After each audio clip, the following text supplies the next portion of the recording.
you also draw one diagram. So you want to save time on that.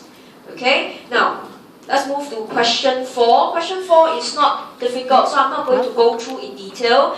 But the most common mistake students commit was they did not read the word converges to steady state from an initially low capital stock. Some students assume you were at K star 1, which is wrong.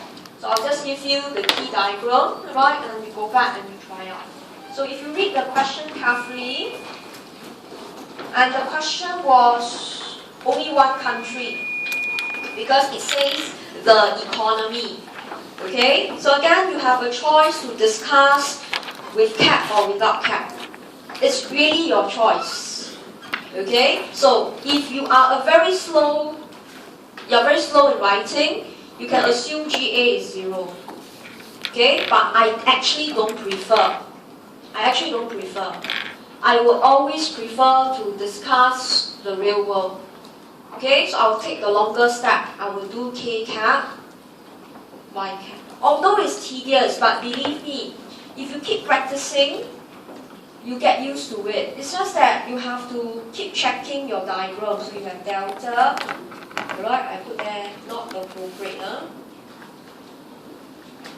GA plus GN K cap, S is SF K cap. So it's quite tedious because you have to keep checking where to put the cap, then you make sure you must have a GA inside.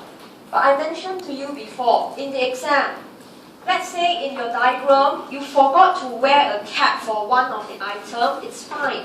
As long as he reads your axis, he will pardon you because he knows it's very tedious. You see, alright, so of course I put in my K star 1 cap and my Y star 1 cap. So read the question. The question was, alright, converges, which you know you must reach, but you were at lower capital stock, so you were at K naught.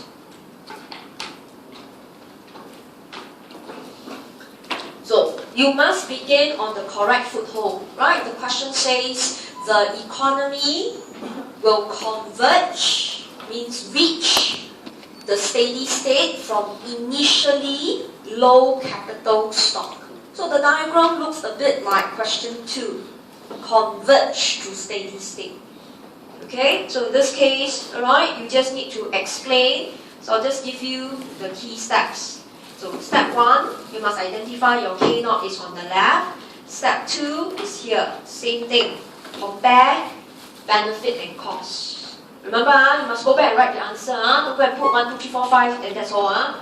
Okay, step 3, K must go up, which is all the movements here. Okay, I'll just put all the 3 here. Step 4, reach point A.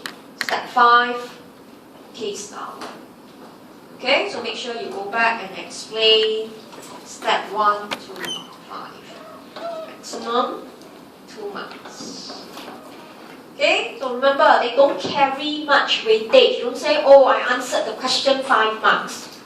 This is merely E and P. And in fact, did you answer the question? No. The question wasn't on K star, Y star. The question was on wages and interest rates. So even you do this, may not be 2, it may be just 1 mark. If it's generous, he'll give you 2. But you definitely don't pass. Okay? But you can see, as K goes up, MPK actually goes down. Okay? And real interest will go down. MPL will go up, wages will go up. Okay? So from here, the statement is false. Because the question was both wages and real interest will rise. But we have only seen here, wages went up. So you have your E and your P. Okay, so we don't really have much assumptions to hold. But in fact, okay, the key assumption, alright, was that your factor payment, which is your R and W, was based on MPK. it was an assumption, right? Okay, that you don't look at the market for labor, the market for capital. You merely look at marginal product. If their productivity goes up, you pay them more. If their productivity goes down, you pay them less. Alright? Okay, so most of you can reach, alright, the E, P, and I. Okay, but where is the C and S? Alright, that's something for you to know that in reality, again, China. We know K went up, Y went up, right? This is what we saw. Okay, China has progressed. Her K went up from USD $1,000 to USD $10,000. This is the data, again, I gave you in your lecture notes. The K went up. Okay, but R actually increased, wages actually dropped. Alright, that landlords, people who own resources, people who own steel, they make lots of money. Whereas workers, wages goes down. Alright, workers in China were exploited. Their wages did not go up. Alright, because a lot of workers, alright, traveled from the rural areas to find jobs in the cities. Right, but they couldn't. So what they did was they accept low wage. So this is something new to you. So I'm not expecting you to do C and S here. But as we progress, when I teach you inflation, unemployment, you will see this phenomenon. Right, that in the actual world in China, who are the people actually making more money? It's not the workers, no. You could see they are always the landlords, people who own resources. Right? That would be in terms of interest payment. So MPK should drop. But it's not. It was actually based on demand supply. Demand went up. Alright? Price went up. Not MPK. Okay? So the above discussed is based on factor payment. But in the real world, it's based on who owns it. If you have plentiful of labor, wages actually went down.